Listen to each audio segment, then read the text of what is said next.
सैनिक भाइयों नमस्कार। आज हम लोग कपिल भाई से कुछ इम्पोर्टेंट जानकारी ले लेंगे।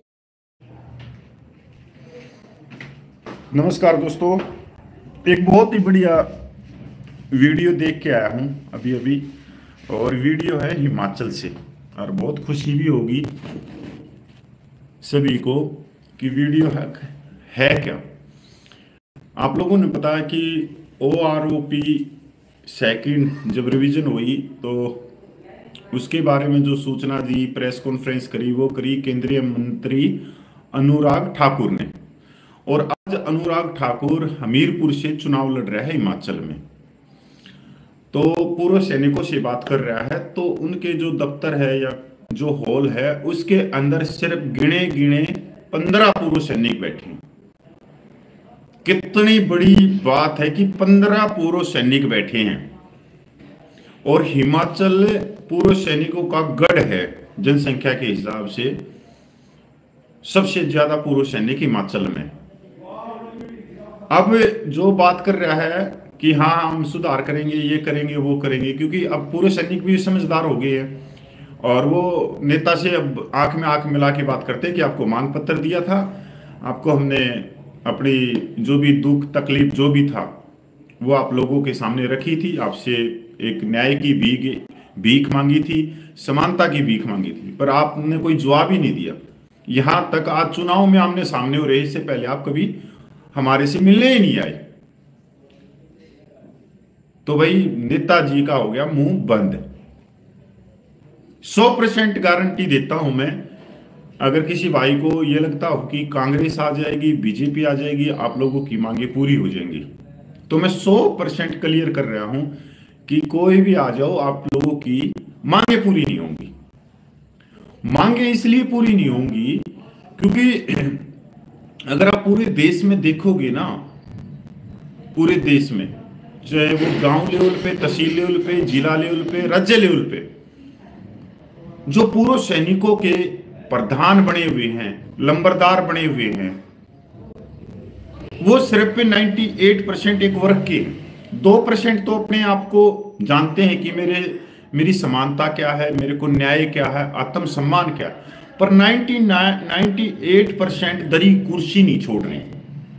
पर लोकसभा 2024 के चुनाव में बहुत ही अलग होया है। अब की बार वो इसलिए अलग होया है कि आप कहीं भी जाओ, कांग्रेस बीजेपी की जो भी सैनिक प्रकोष्ठ की हैं, कोई रैली हो रही है या कोई प्रेस कॉन्फ्रेंस हो रहा है, पहली बात तो इनकी हिम्मत नहीं पड़ रही पूर्व सैनिकों के पास जाने की।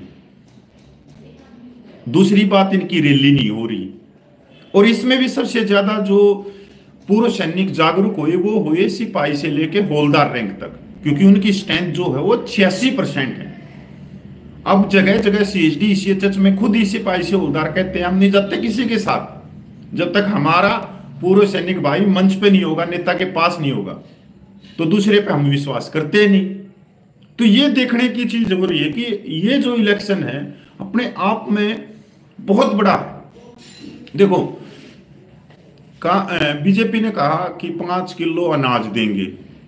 परसों मैंने कांग्रेस पार्टी के प्रधान खड़गे साहब का बयान सुना, वो कह रहे कि हम 10 किलो अनाज देंगे, एक 5 किलो, एक 10 किलो देंगे, दोनों ही।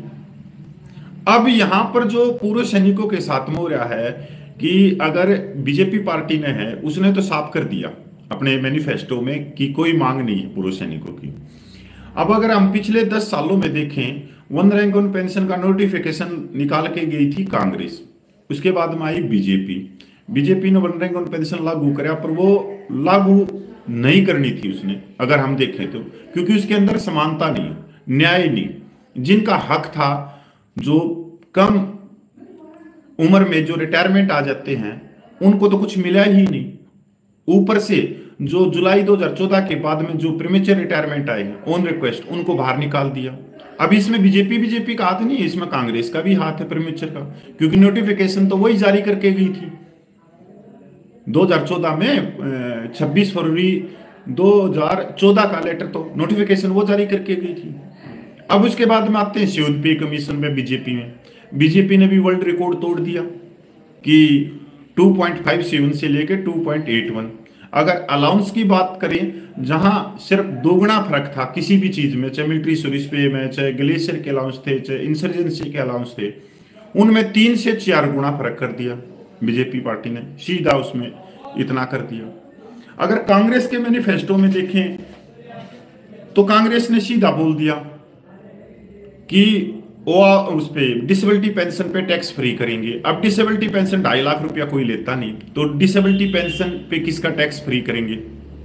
उन्होंने अपनी दूरदृष्टि बता दी कि जवानों को हम कुछ नहीं देंगे, हम उनको देंगे जो हमारे सोफे के पास में बैठते हैं, जो हमारे दिन रात हमारे सामने आके हमारे को समझाते हैं मास्टर की तरह कि ये मांग है, ये मांग है, ये मांग है। अब दोनों पार्टियों में आप देखोगे, या इनके पास में कोई पूर्व सैनिकों की संस्था तो अभी तक गई नहीं है, ना इन्होंने कभी मिलने की जहमत उठाई है कि पूर्व सैनिकों की मांग क्या है। जब पूर्व सैनिक 13 महीने जंतर मंतर में बैठे रहे, तब भी इन्होंने बात नहीं करी पूर्व सैनिकों से। यहां तक विपक्ष पार्टी है, उसने भी बात ना करी।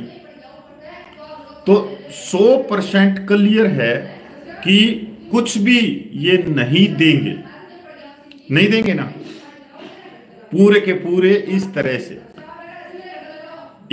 अपने ऊपर देखो कि क्या है क्या नहीं है। एक भाई का कमेंट आ रहा है कि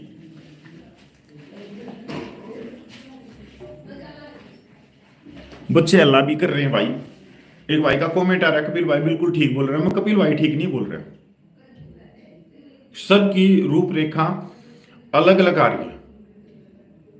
अभी यहां पर हम एक चीज को देखो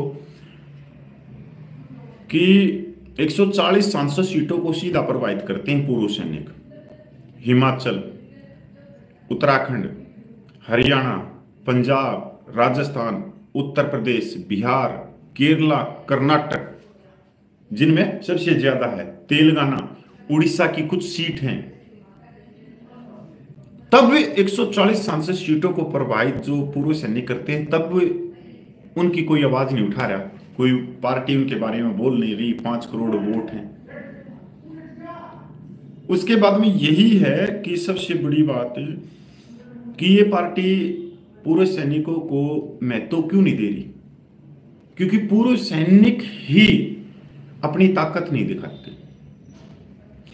अब मैं किसी डिस्ट्रिक्ट का प्रधान हूं और मैं अपने लाभ के लिए या स्वार्थ के लिए कोई मेरी जेब में पैसा डाल देता, तो मैं पूर्व सैनिकों को इकट्ठा करके गांव से, देहात से, तहसील से, जिले से ले जाके कुर्सी दरी बिछवा देता हूं।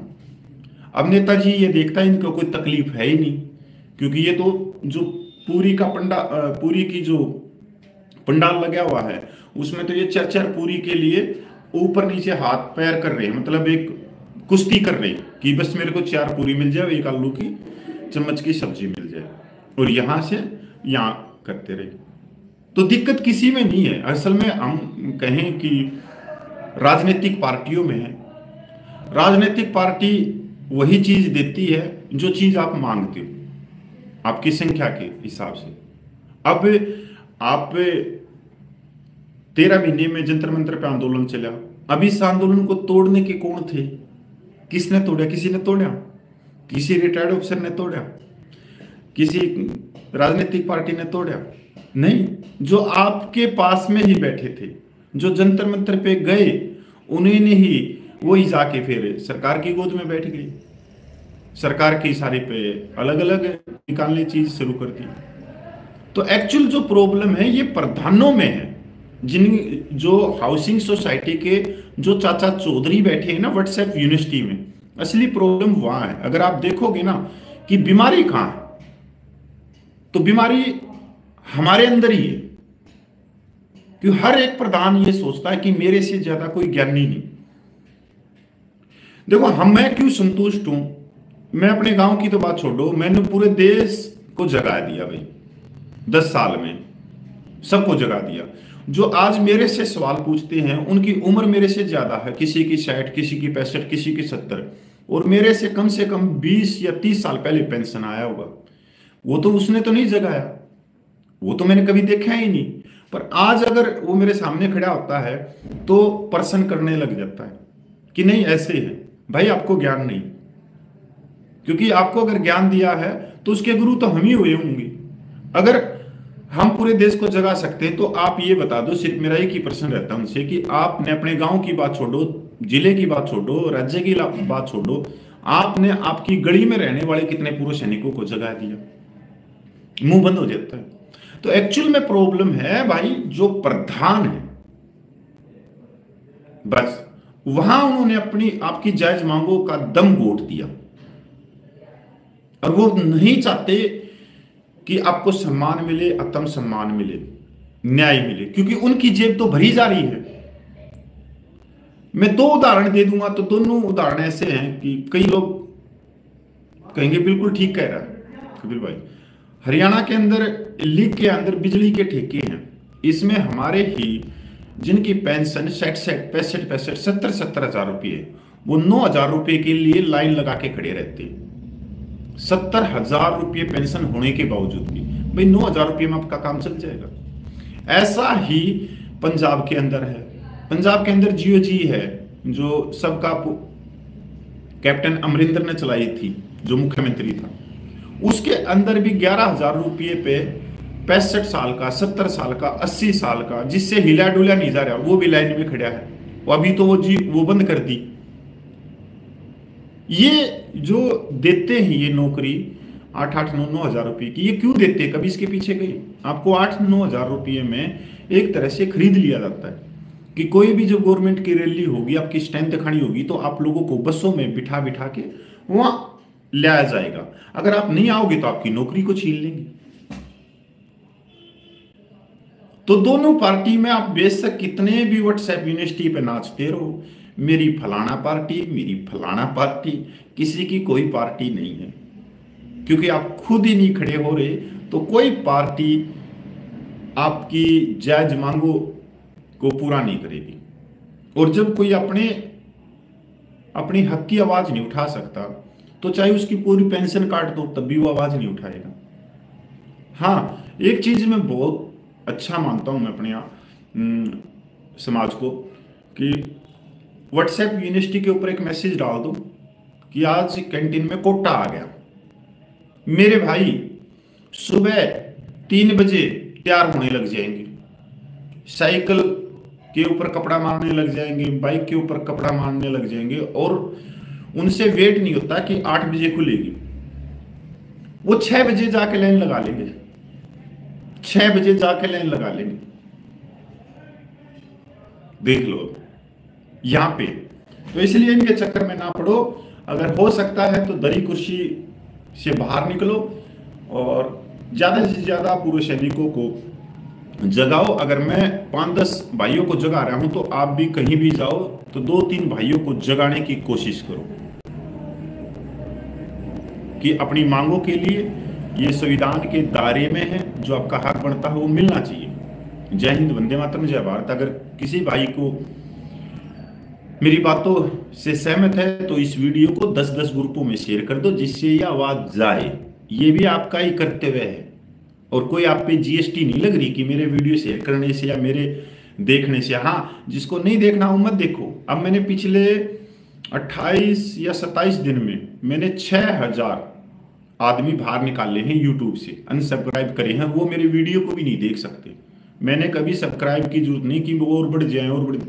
मैंने 6,000 आदमी, जिसका भी नेगेटिव कमेंट आता है उसी को वहीं पे ब्लॉक करके, और उसको मैं बिल्कुल वो मेरा वीडियो ही नहीं देख सकता। ऐसा इसमें ब्लॉकिंग का कि वो मेरा वीडियो नहीं देख सकता कभी, तो मैं इसको बाहर कर देता हूँ। नहीं तो मेरे को तो इससे नुकसान ही हो रहा है। अगर मैंने 6,000 आदमी निकाले हैं सब्सक्राइब के, तो इससे तो मेरे को नुकसान ही हुआ, फायदा तो कुछ हुआ नहीं। अब मेरे को फायदा ये हुआ कि वो आदमियों की जो सोच है यहाँ लिखेंगे, तो उससे मैं पढ़ता हूँ तो नेगेटिव पॉइंट हमारे में भी आता है। तो हमने पॉजिटिव रखना है अपने आप को। जय हिंद, वंदे मातरम, जय भारत।